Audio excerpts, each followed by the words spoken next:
Gacha games shut down every single day, every week, every month. Sometimes it's sad. The majority of the time we're left like, what even was that game? Today, we're gonna cover 7 different Gacha games that are shutting down or have shut down or even announced that they are shutting down over the course of May 2024. Yeah, there are 7 games. I'm sure the vast majority of you have at least played one of these games. If not, then what the hell have you been doing with your life? Are you even a real Gacha gamer? We're gonna go ahead and start this off with Towa Tsugai.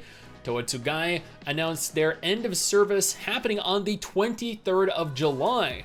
An archive version of the game's story called Towa Tsugai Fans will open on the day the game ends its service. This is probably one of the saddest announcements of 2024. The reason being, I was really looking forward to this game. I've covered this game on this channel. I was admittedly, this is a game that I've never really played before. It's a game that is kind of very Yuri-centric, and by that I mean the waifus loving and, you know, being in relationship with the other waifus. There are pairings of different characters, and they're all kind of like, they'll have very interesting, very deep relationships with one another. It's not even like a degenerate or cultured game. It was just a really good looking game from Square Enix where there was a lot of lady love going on. So I was really excited to try this out. Unfortunately, it looks as though we're never going to get the opportunity to, because Square Enix fucking suck and they shut down every single Gacha game that they release. We never got a global version. We never had the opportunity to experience this in all its glory. And at the same time, like, you know what, maybe that's okay. Maybe that's for the best, because evidently Japan didn't like the game, so we probably wouldn't have either. But there's so many missed, you know, lady love opportunities here. Seriously though, I'll never trust Square Enix when it comes to Gacha games. Before we go any deeper into this video and discuss any of the other games shutting down, I want to take a moment to thank my incredible patrons over on Patreon and my YouTube channel members for the continued support. You guys are incredible, and I cannot thank you all enough for still being here. Now let's continue. Tales of the Raise, this is also shutting down in Japan, is ending service on July 23rd, 2024. I'm gonna go out on a limb here and assume Tales of the Raise is a Tales of, like, yeah, okay. So Tales of the Raise is like a spin-off Tales of game, like Tales of Symphonia, Tales of Vesperia, Tales of Fantasia, Tales of the Abyss, like a side story where they just kind of like pull in all of, okay, maybe that's the wrong gesture to make, but they kind of like pull in all of the characters from all the different games and try to bank on nostalgia to bring them in as much money as they possibly can. Evidently, that was not the case. I feel like there was another Tales of game that shut down like a year or two ago. You know what? It's unfortunate because I love the Tales of franchise. My favorite Tales of game of all time is Tales of Fantasia, followed by Tales of Symphonia, Tales of Vesperia, Tales of the Abyss. I've always wanted to play a Tales of Gacha game, or at least I have for like the last year or two, but I've never had the opportunity to. And admittedly, these little spin-offs, like Tales of the World, Radiant Mythology, they just suck. So at the end of the day, like, yeah, sure, this probably isn't a big loss for players, but I feel like if Bandai Namco actually took the time to create a good Tales of Gacha game, they could. They actually genuinely really could. Next, 8-Beat Story is ending distribution on June 28th, 2024 after 8 years. I've never played 8-Beat Story. I know a few people that actually enjoyed the music from 8-Beat Story. I don't know if they ever played it. When I brought it up, they were just like, oh man, dude, I'm gonna miss the music from that game. I guess in retrospect, I probably should have asked them, like, did you actually play it? Either way, shutting down June 28th, 2024. That's very sad because I mean, you know, I'm sure there are people that played it, so that's why it's sad.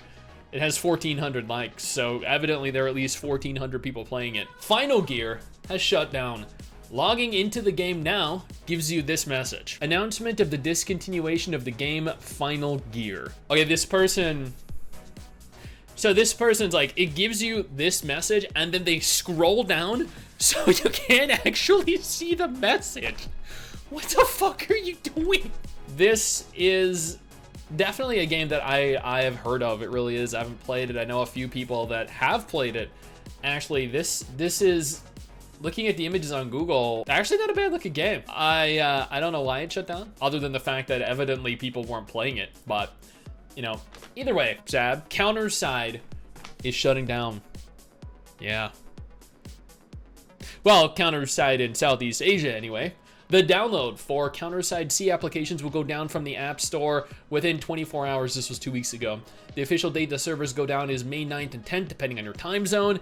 For those who are interested in keeping their account data from the C server, install the C application ASAP to get a transfer code so that your account data can be transferred to global by May 16th. Or, sorry, on May 16th. So, I mean, I don't know if that was the deadline, and after May 16th, you're kind of screwed. But if you've played Counterside in Southeast Asia, it might be a good idea to attempt to transfer over all of your data. Near Reincarnation has officially ended their service as of April 29th at 10 p.m. PST. This is always, every time I see a Nier game shut down, I'm always like, God damn it, there goes another one. Another game that we get to see to booty. And like, I appreciate the fact that I got 2 booty and ass 2 in Nikke and in Punishing Guru. Well, actually, I didn't get them in Punishing Gureben, but you know, it's well documented online.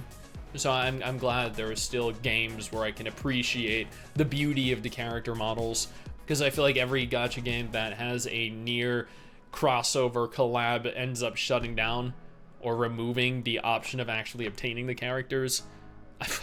Dude, I hate that. And finally, Time In RPG Ecstasy announces end of service on August 1st, 2024. The game is officially shutting down in 3 months, or two and a half months. And you know what? There's still action Time In, if you want to see all your waifus jiggling around. There's still the Time In anime, Time In Asagi, Time In Yukikaze. There are other anime set within the Time In universe that you could also potentially watch if you're interested. Granted, they are only a few episodes long, but each episode is like 20 something minutes, and I guarantee you're gonna last maybe a tenth of that. Either way, it's sad to see Time In RPG Ecstasy shut down, but I mean, at the same time, from what I saw, it really like action Time In, and I think appeals to a much larger demographic than RPG Ecstasy does.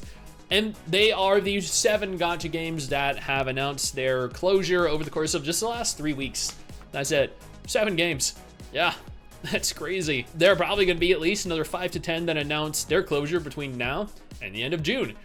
So towards the end of June, I have another update video featuring all the games that are shutting down. I know, woo! Now, Wuthering Waves actually just launched to critical acclaim. So much success already, breaking records, setting milestones, or sorry, conquering milestones. So at least we have a new big game release that isn't going to shut down in the immediate future. Same with Solo Leveling Arise. Now, if none of these gacha games are of any interest to you, absolutely no problem. I got you covered with 2 different videos on screen right now that might be more up your alley.